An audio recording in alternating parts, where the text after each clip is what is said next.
elevate student voice and family engagement. I'm John Pickens, and I'm the Harmony Program Manager, and I'm thrilled to be your host today for this exciting webinar brought to you by both Harmony and Inspire at National University. We host these webinars where thought leaders and educators share best teaching practices and tools to support social and emotional learning. These presentations are the opinions and content of our guest speakers and may not necessarily be a direct representation of Harmony or Inspire.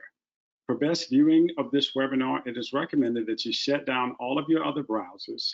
Throughout today's discussion, we hope to make this a conversation among our presenters and you, our audience. Please use the question box on your GoToWebinar control panel to submit your questions, comments, ponderings for our guests. As a reminder, this webinar will be recorded and you'll receive a copy of the recording within the week, as well as a copy of the slide deck. If you're watching the webinar live, you'll receive a copy of the certificate of completion from GoToWebinar within 48 hours.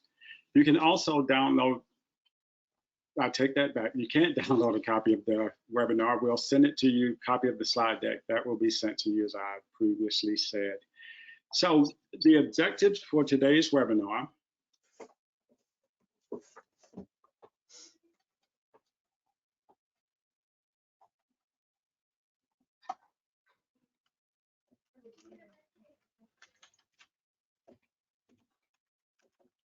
Today's objectives, what we hope that you get from today's webinar is you'll hear firsthand experiences and receive guidance from administration, focusing on giving students a voice in the service of inclusion. Also, the value, the importance of building relationships with students and families, rooting in their shared stories and authentically allowing students to share their experiences. We want you to gain deeper insight into implementing Harmony SEL across your programs. We want you to learn new strategies that can be immediately applied to the classroom. Our third edition, Harmony Third Edition Connection, will share examples throughout the conversation of everyday practices and how we elevate student voice through our meetups and through goal setting. Now let's talk to the audience. Let's take a quick poll to see who's in our audience today.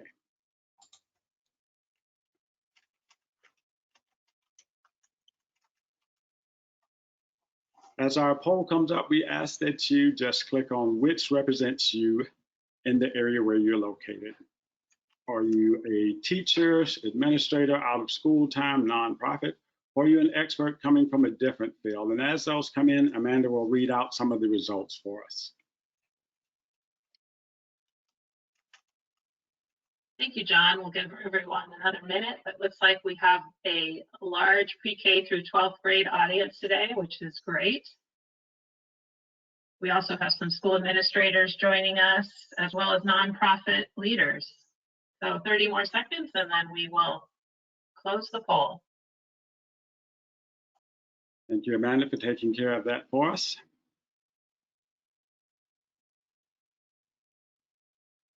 And if you are an expert in a different field, feel free to answer in the question box where you are joining us from today and what is your title. We can share out some of those responses as well.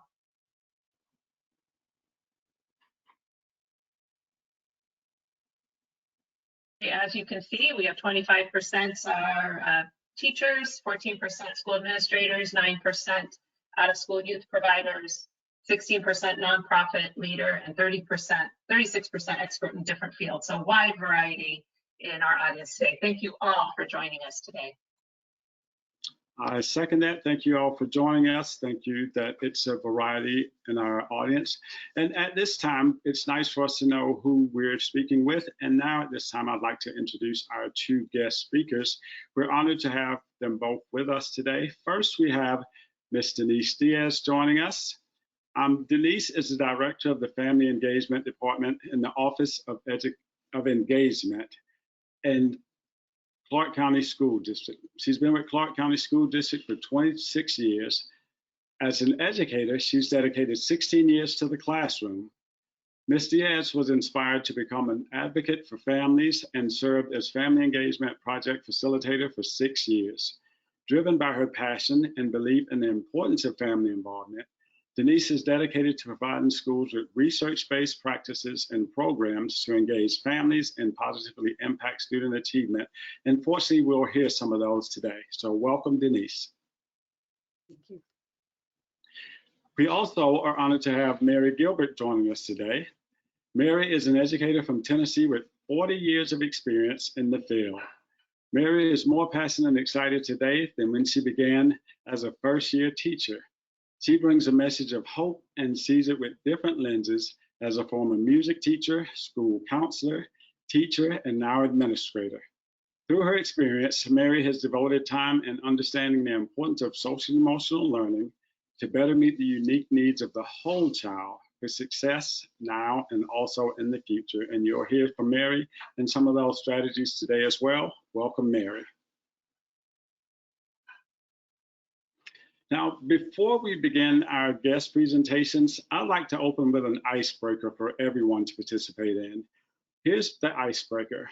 What is one lesson you have taken away from the impact on school communities as a result of the COVID-19 pandemic? For our audience, I ask that you answer in the question box, and our presenters, if you would feel free to come on camera and share with us on camera.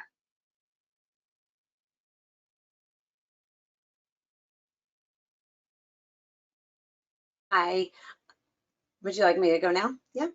Okay, so I would say that one of the lessons that we have learned and we can take away as a result of COVID-19 is that we're a lot more dependent on one another than I think we ever realized before.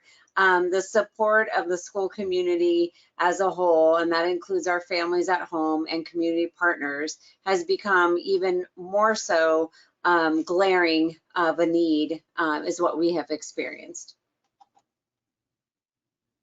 I think for us, it's the just the importance of social emotional learning. I think, you know, having those intentional relationships, really listening to our staff and students, and then building those systems of support, because we want to challenge all of our students to be successful. So I think it's just really brought to light a lot of areas that we can work together to improve. And I'm excited about today. We can learn from each other some more. Excellent, very good. I love both of those answers from both of you ladies. Amanda, would you care to share out some of the things that are shared in the question box? Yes, we're getting some great responses. We now have a new set of skills for delivering content virtually, so true. And strong relationships and SEL are at the core of the support that our students and families need, exactly what we will be talking about today. Thank you so much. Excellent. Thank you for sharing that, Amanda. Thank you to the audience for, first off, for being here again and for sharing your thoughts in the question box. At this time, without further ado, I'm going to pass the mic to Denise, and we can hear a little bit about what she's doing and the great work that's being done across Clark County. Having trouble speaking today. That's okay. Thank you, John. So we're excited in Clark County. We have been using the Harmony program with our families and our family engagement centers. And across the district, we have 10 family engagement centers, but we also deliver workshop trainings for families at all of our schools, elementary, middle, and high. So we have the opportunity to really make a different collective impact when it comes to social emotional learning. Using with the Harmony at home has been fantastic. We have guided the parents through the connections that they can make using some of the meetup questions and just getting their kids to talk. What we've noticed is that it's difficult to share emotions. Our students have watched parents go through some very, very difficult times.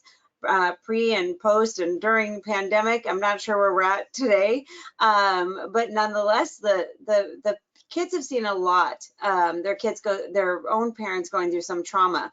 I don't feel that kids are sharing that trauma with their families because they're observing their parents as they're going through this. So finding ways for our families to be able to do check-ins with our students and understand truly what a check-in means has been extremely helpful for us. Finding those ways to de-escalate ourselves and have those calming strategies has proven to be very effective in order to manage households post-pandemic. In our slides, if you could share the first slide, we talk about the fact that our families really need us all to work together. And these are some of the components and pieces that make it successful. So making sure that we as a staff know our students and families, their struggles, their barriers, some of their sensitivity to some of the cultures, and being able to understand that when families don't engage, rather than judge that lack of engagement, it's to see it as a reason to research even more reasons. You know, why is the family not engaging? Is it a past experience that they've had that has been unfortunate? Is it that they feel that they are not a true partner? Is it that they feel not capable of sharing anything, like they have no value? So really looking into the why. And then for families, it's them understanding the academic goals of the school, understanding how they can best support their students at home, which means they're supporting their school initiatives and the academic goals of the entire school community. So families understanding and staff understanding is very important. And then we get into connections, which I know that connections is really where I live. Having those relationships and being able for our families to trust one another, trust the system, and be able to connect with their teachers is huge. It's not just the family and teacher partnership and relationship, but it's also the parent and parent relationship. So as a school, how do we grow that community so that they feel that they're supported all the way throughout? And then also connections with community agencies and services, being able to know that you're not alone and know that we have a place for you to go and we will find you the resources. If we don't have an answer, we will not stop until we find that answer. Knowing that you can trust in your school will provide that safety net for parents, and we will see a huge change in engagement. And we have noticed that significantly this school year. Parents are hungry and thirsty for that reconnection, and we're super excited about the way that it's moving.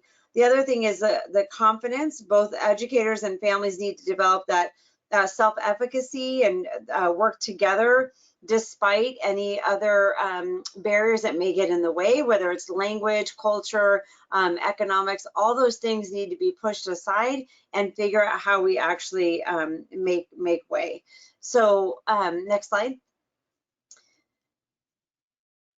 So the dual capacity outcomes, everything that we do here in Clark County is based around best practices and research. And one of those models that we use is the dual capacity outcomes. So again, connecting with families, making sure that they have a true understanding of what it is we're asking them to do. Oftentimes we'll say, your child really needs to work on comprehension, or they need to develop this skill. And a family is left thinking, what does that mean exactly? So for us to truly model, what would it look like if now that we can leverage what we've learned, and we have learned that families are able to connect through Google Meet or Google, through our, digital platforms, what would it look like if during our whole group instruction, we shared a strategy and invited families to join us just for that strategy virtually? And we have the camera focused on ourselves as the facilitator of learning. We show the strategy, and then we say, thank you parents for joining us today, and send them on their way. They get to see instruction as it's happening. They get to see and hear the academic language that is used by a classroom teacher. What does asking open-ended questions and thought-provoking questions look like? If you could have them join you just for a story time, that's going to make a huge connection with the family so that they know how to best support you moving forward. Engaging with families as co-creators, meaning that we want them to know that they do bring value, and it's our responsibility to find out what that value is and tap into it, give them that confidence and reassure them that they do have something to contribute. They drop off their precious, most precious prized possession every day, and we want to make sure that they know that there is something that they can contribute, whether that's coming into the classroom or whether that is in just the ways that they support at home. Understanding, same thing, honoring that family knowledge and creating that welcoming culture. I always think of an example that that happened to me. We had a very welcoming environment, and families felt like they could come. It was safe. We had families on campus all the time. It was very much a family feel. We had a change, and there was a sign posted in the front office that said, "We will not do this, we will not do this, we will not do that." Like, we will not disrupt instruction to drop off a jacket. We will not deliver lunch to your child. We will not. And all I could think to myself was, if we walked into any establishment where we're a consumer, would we want to hear everything that you won't do for me versus the things that you may be able to do for me that you can support me with? We have no issues with families understanding that there are rules and guidelines and procedures if it's explained to them, and if they have the why. The why is so important. They will get right behind you and support you all the way if they understand the why. So making sure that that communication is important, or is at the forefront, is very important. Next slide. And again, here, same thing. So families are be able to engage in these diverse roles, so they can be co-creators alongside you. They can support you. They can be your cheerleaders. You want them to cheer for your kids, but you want them to also be your cheerleader.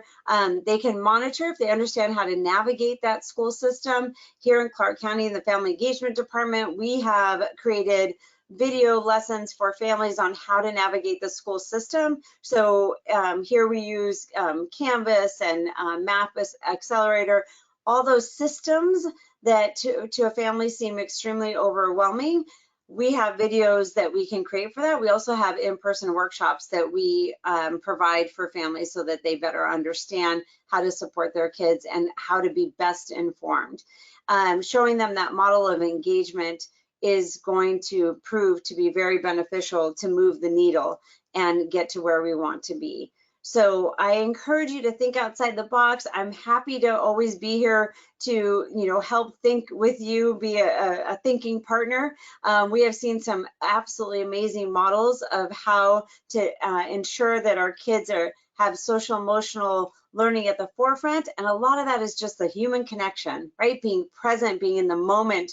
The best thing that we can give our children is face time, our actual face, our actual interaction. That personal servitude leadership is very, very important. So the families in our family engagement centers have, with the feedback we're receiving, is that they had really no place to begin. And through the use of the meetups, that's kind of the baby step for them, has been huge.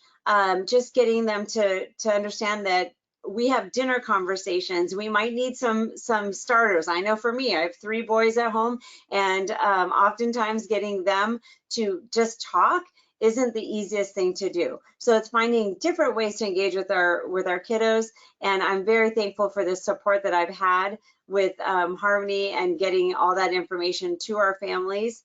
If you need anything, if you want to reach out, please feel free to do so.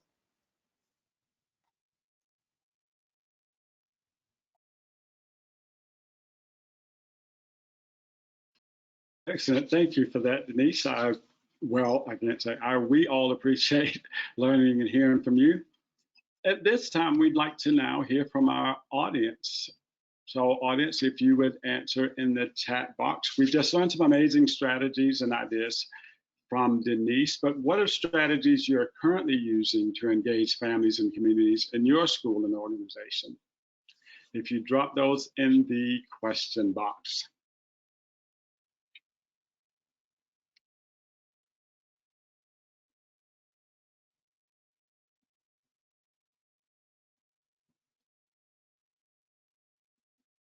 While we're waiting for some of the questions to come in, do you want to share about some additional Harmony connections?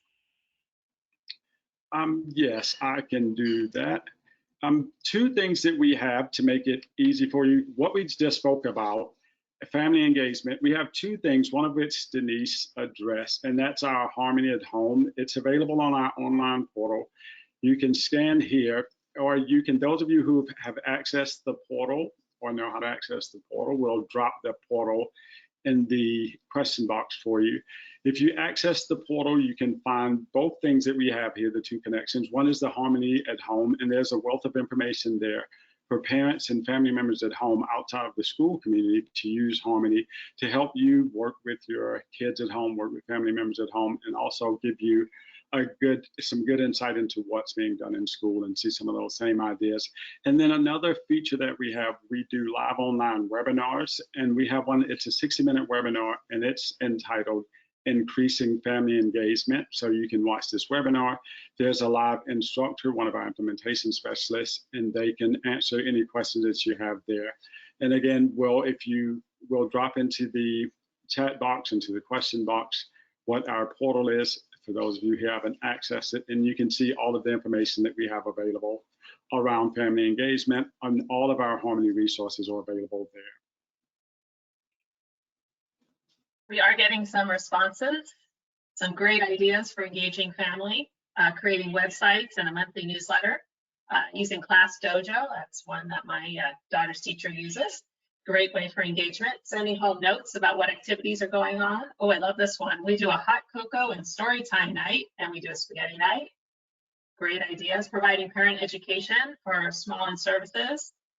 We offer a virtual tutoring program, which we host monthly gatherings for our families. Parents are invited to join PTA, come to events, and student ice cream sales. So great ideas coming through the chat, and everyone knows ways to engage our family. We just need to continue to share these ideas, and we'll continue to share them in the question box as we continue. So many ideas. And to access these resources on your screen, you can use your phone to take a picture of these QR codes here, and it'll take you directly where you can sign up for the training on increasing family engagement, as well as our Harmony at Home resources. So thank you, John. Great ideas coming in from our audience today. Yep, and thank you, Amanda, for sharing those. Thank you to the audience for adding in those. I think we all understand that in order for our students to be successful, we have to engage with the families, engage with home, engage with the communities.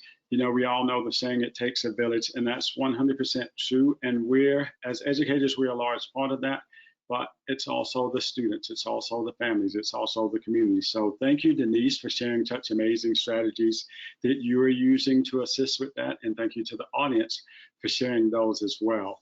So at this time, I'm going to pass the mic. Thank you again, Denise. I'm going to now pass the mic to Mary, if you want to take the mic and share with us a little bit of what you're doing in Tennessee.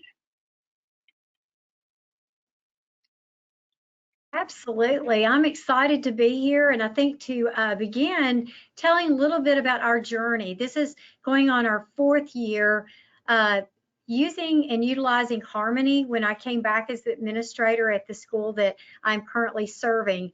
And with that, it's kind of going back to our why and what do we believe. If you could move it to the next slide, please. So one of the things, if you have not heard this, and even if you have heard it, every time I listen, it speaks to me. It just gives me cold chills. And I think about this because it was back in 2008, you know, and here we are in 2022, and Dalton Sherman so eloquently spoke in Texas to a convocation, and he was speaking about, do you believe? And I think at the beginning of each school year, if we can be reminded of our why, but we hear our students' voice. And now we are in 2022, and as you listen to this recording, which we're not going to take time for today, but we do have the link, please take time to listen to it, share it with your staff. It is powerful. But he says, because here's the deal, he said, I can do anything. I can be anything. I can create anything. I can dream anything. I can become anything because you believe in me, and it rubs off on me. So it was kind of like at our school, we started back with, what do we believe? And how do we challenge our students today for a limitless tomorrow? And so with that, we thought we have to elevate their voice. But in doing that, we've got to listen to our staff and look at our needs. So as I talk you through some things that we're doing, this has been a process and a journey for us that we're excited to share. We're still learning, we're still growing, and we're still reflecting on how to improve. So if you could move to the next slide, please. One of the things that we learned was that students needed ways of communicating. When we say that, we mean all students. So as we looked at this, we found that one of our parents shared with us that there's a communication board. So we wrote a grant and we utilized this on our playground, and we have our students, after our speech pathologist and our SPED staff shared it with our staff on how to use it and with our students, and now our students use that with our nonverbal students. So there's a way for our verbal and nonverbal students to communicate. So we had this communication board. That's one form of students to have a voice. However, we found we needed to do even more work than just this. Before we go out to the playground, we needed to spend some more intentional time. So let's move to the next slide and see some other things that we've utilized.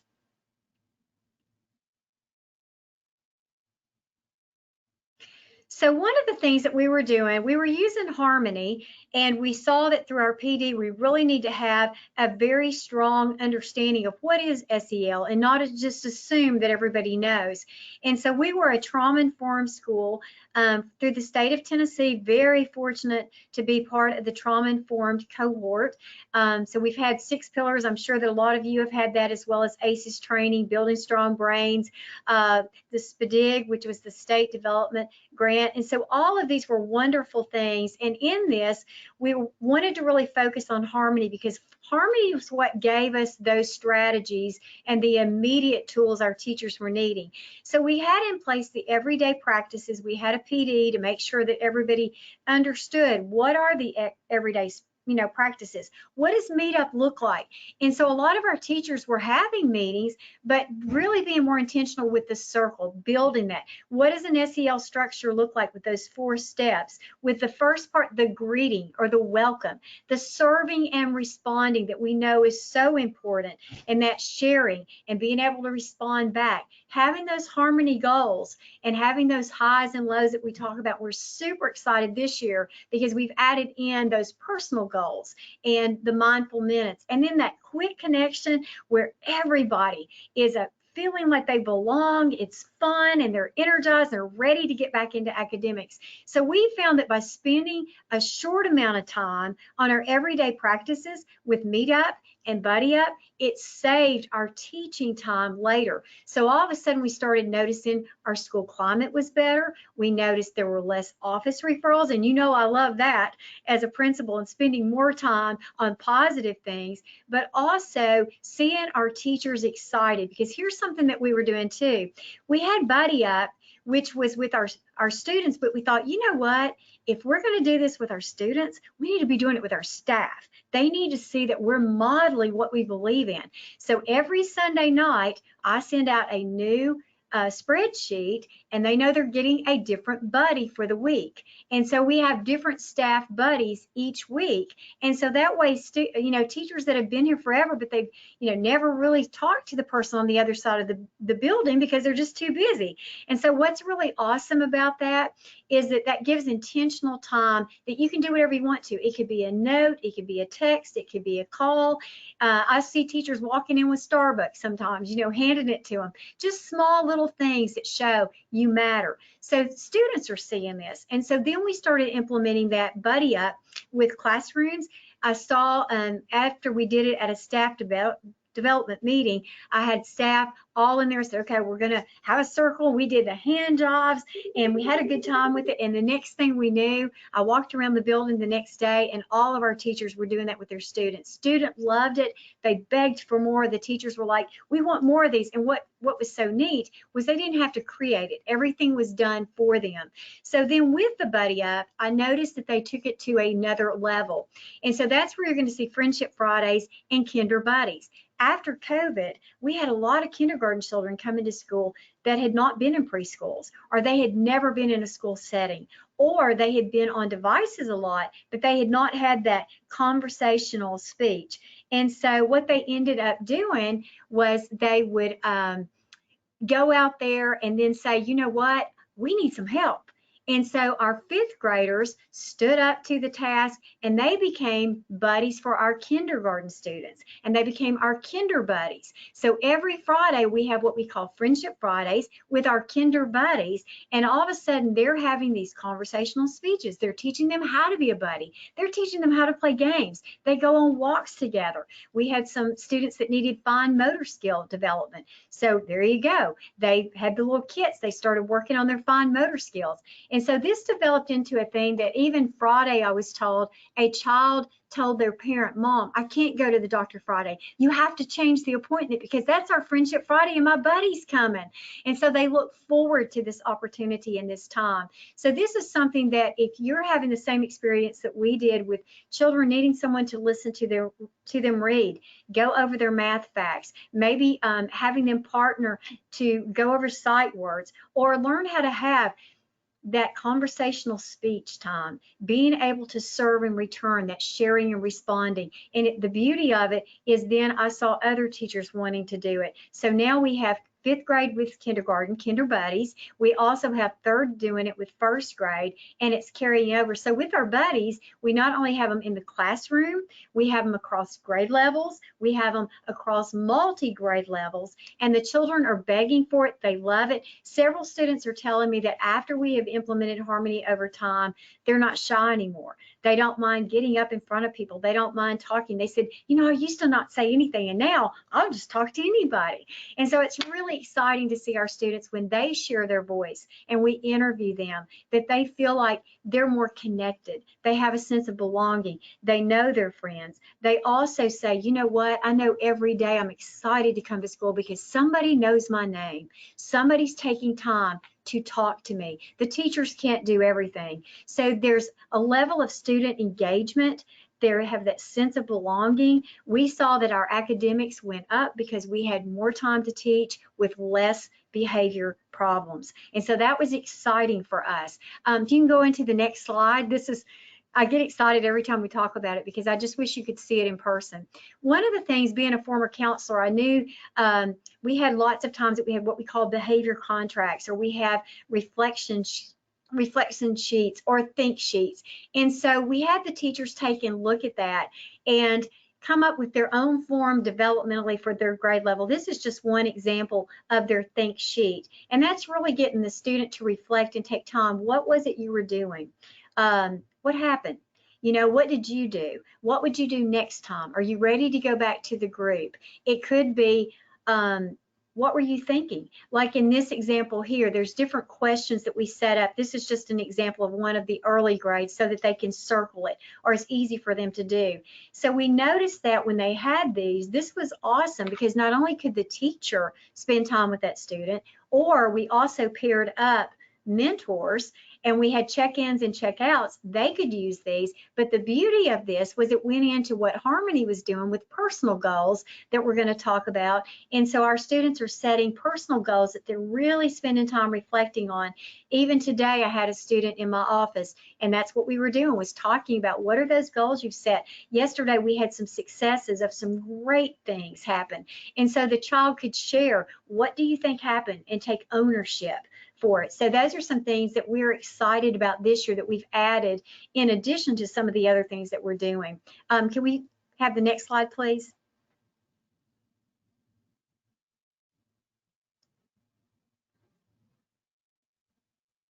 So I think on this one, JP, was this where you were going to come in and ask the question?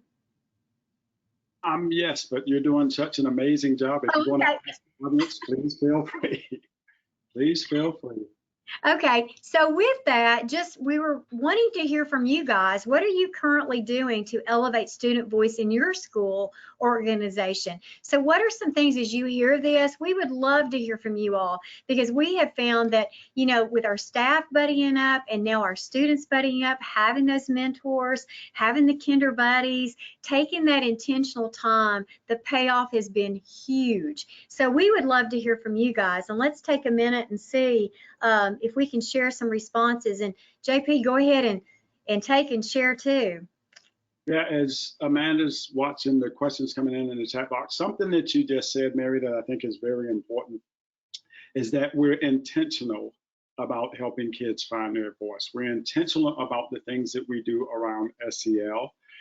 We're intentional when we work with kids on different strategies. We're intentional when we sit down with kids and open up and show them that we trust them, that we honor them, and that we want to learn their lived experience so that we can interact with them better. Because if we only know the world that we see, then we do a disservice to our students, because we don't understand some of the things that they bring to school. And by understanding those things, then it allows us to have better conversations. And a number of the strategies that you showed, the sheet that you just went through, our personal goals sheet, which, Amanda, if you'll switch to the next slide, and we'll look at our personal goals sheet, things that are going to allow kids to use their voice to share what they want to share. So as the question, or as the answers are coming in to the original question, I want to just point out, make this connection to harmony. One of my favorite enhancements in 3rd edition is this personal harmony goals chart. And that's because it gives the students the opportunity to choose something that's important to them. They create their personal goals, as you see on the sheet here. They create their personal goals, they pick 3 goals, and then they go in and rate themselves. How are they doing on those goals? You know, I'm doing a good job, I can help others, I'm making progress, but I need more practice, or didn't do so well today, and so I need help. It allows them to be honest with themselves and think about what's going on with them, which is very important that we take care of that. And so, again, another opportunity to intentionally allow students to use their voice. I did one of these as we're waiting, since we do have some time, and I've slowed down. I was talking really fast at the beginning, but now that I've slowed down into a better rhythm, over the summer, we worked with a school here in Florida, and with one of the young ladies, we did the personal harmony goals chart. And what she chose for one of her goals was shooting free throws. And I thought, okay, that's interesting. And she said the reason that she chose it as her personal goal is, as we were doing the rating, she said now that she's getting better at it, she can help others. She can help some of the younger kids in her school learn to play basketball. If it's something that they like, she can help them practice. And I thought, again, this gives students their voice, and it helps them find what they're good at and build on that. And then, as she showed, it's an example for how they can help others along the way. And that's very important, because one of the reasons we want kids to find their voice is to help themselves, to advocate for themselves, but also to help others. When you talked about the older buddies helping the younger buddies, that's another great way for them to use their voice, because they can be an example for the younger kids. So all of these things are great ways to use student voice, and it's great that we help them find that voice. This chart is it's one of the enhancements for 3rd edition. It's part of what we do in our meetup. And again, all of these resources you can find on our online portal if you go into the Harmony 3rd edition. And so we hope that you all go to the portal, take a look at the resource available in 3rd edition. And if you have any questions, contact an ambassador. One of the things that we do when we do these webinars, we share the information of registrants with ambassadors who cover the different regions. So someone will reach out to you if you have any information, or if you have any questions, need additional information. We're also later, before we close out, we're going to give you information, contact information for our 2 presenters, so if you have additional questions for them. Amanda, did you want to share out some of the things that we have in the question box? Yes, I love it. We have students do a survey at year's start and year's end to evaluate the progress and process we've utilized. Great way to take any student voice. Another attendees shared taking into consideration what activities and what they would like to do for STEM, SEL, dance, and theater, so they're interested what we have in our schedule. And then after school providers sharing in our after school program. We brainstorm with them what they want to do next month in all areas in science, art, gym, community service, and more. I make a copy and keep it with our planning. So some great ideas to bring in that student voice. Excellent. I love all those ideas. And again, thank you to the audience for sharing out some of those ideas. As we're listening, as I imagine the audience is listening, we're writing down. Sharing is caring. That's what they taught us in kindergarten. So it's good to hear ideas and strategies from other educators, as well as the experts that we bring online right now. So at this time, we've had some conversations with the audience. We've talked to our 2 presenters. Here is their contact information, but I'm going to ask Denise if she would come back on. Hi, Denise, welcome back. And Mary, thank you for staying. And I want to ask them, I'm going to open it up, since we have a little time, we'll open it up for the audience to ask questions. And audience, as you're thinking of your questions and putting those in the question box for Amanda to read out, I want to just ask our two amazing guests if they would share one takeaway, one thing that they shared that would be a good strategy that you guys can use as soon as you go back into class tomorrow, or if you're still in class today, depending on where you're located. And we like to do this because we want to make sure that you find value in what you learn here, and you know, I can walk away and implement this as early as tomorrow. So Denise, let's start with you. So my greatest takeaway from the work that we do with families is making sure to check in with them.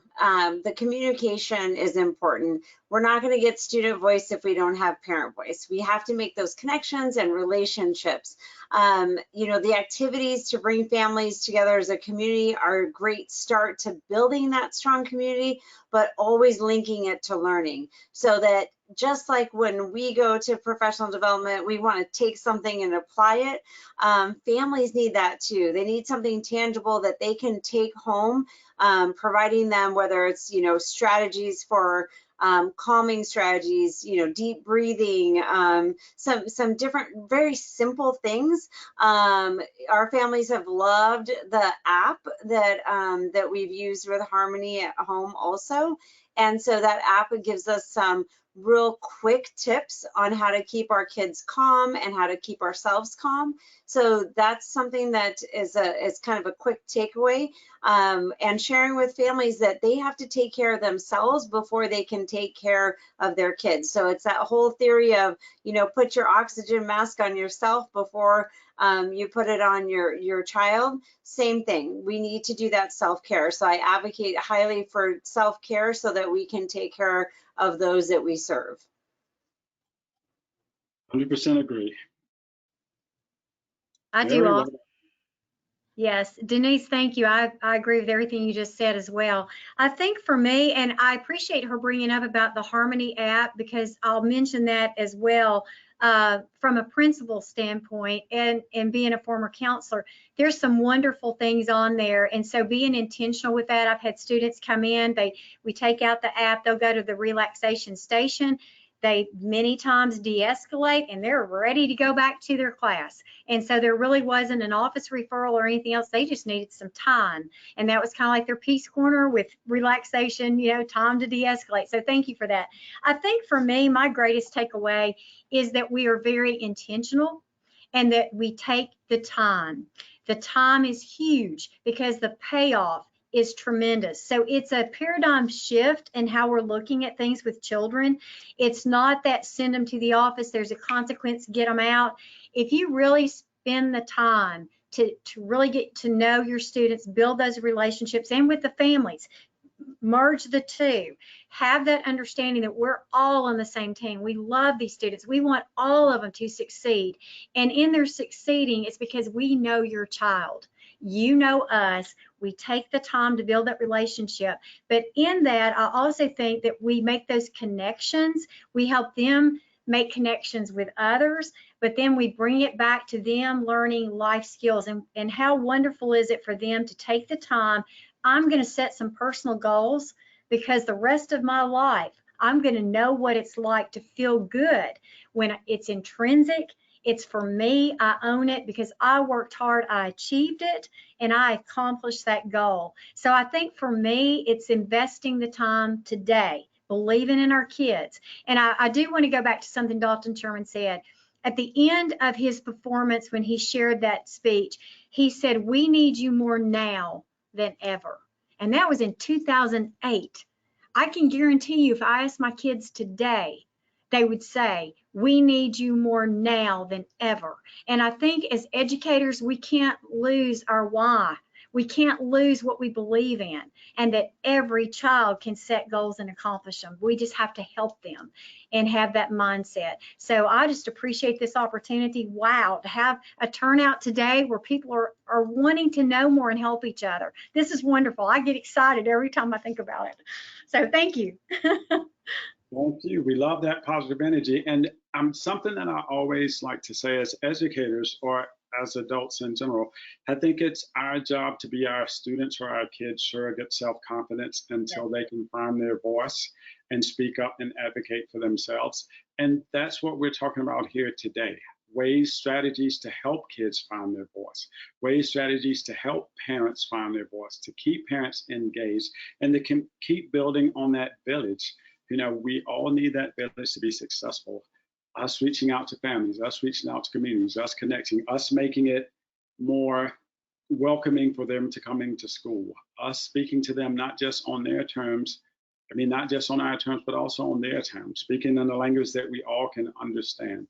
So we definitely appreciate those strategies from the two of you. I definitely appreciate that. Amanda, did we have any questions from the audience members for our two guests? I think they've addressed many of the topics. I would just love to hear, you know, this work is so important, but sometimes it can be exhausting and all-encompassing. So I would love to hear your tips. So we've heard several in our audience saying they're exhausted as a result of the pandemic. We all are. What you do to take care of yourselves in these challenging times, and how you encourage your staff to take care of themselves. And we know if we take care of ourselves, we're there for our students. So I'd love to hear your personal tips or how you emphasize the importance of self-care.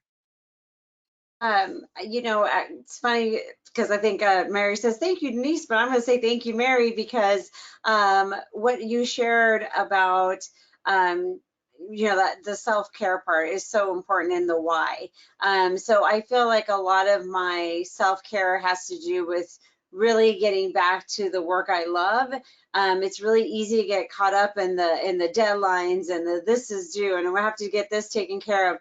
But the second I step out into my why, which is being with the families and watching that link to learning happening and families engaging, that's when it's that feel good, right? It's filling your bucket, finding how to fill that bucket.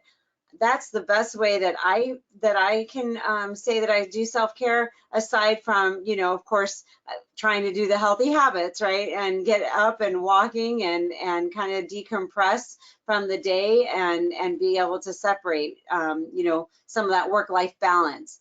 But the why is where it's at. You know, I went to an event today and I congratulated every time this principal has had a meeting. It has doubled in numbers every single time.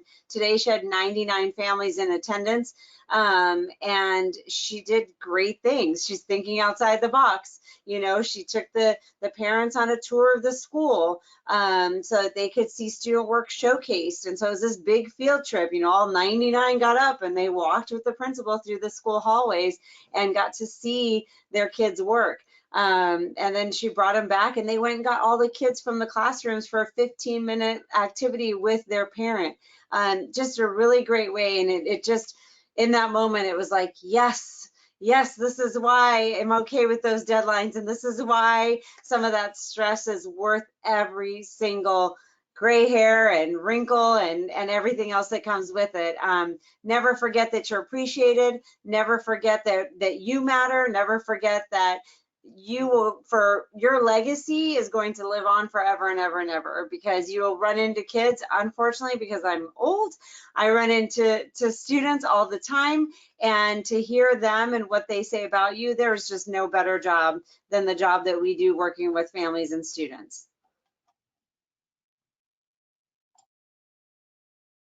Mary, anything you want to share? Yeah, I love that. I think for me, it's making sure that I have those relationships with my staff as well, and I'm checking in on them. One of the things we added, and I don't know if you all have used this, but it's called a GroupMe app. And so our teachers are all on it, where they can tap in and tap out. If they need something, they get on that GroupMe app, or it may be I need a stapler or whatever, but somewhere that they know somebody can respond quickly, or I'm on my way, I'll be there in just a second. And sometimes we do that. Another thing that we do is we have staff shout outs as well as student shout outs. And so we have a Google Doc where we'll put in, thank you so much, great job on this, because people need to hear that compliment and to be encouraged. And we keep that running all the time. Another thing is I have one-on-ones with my staff, and I ask them, What are you most excited about? What are your concerns? How can I help you? If you're at a 1, how can I get you to a 5? If you don't think you can get to a 5, how can we get you to a 3?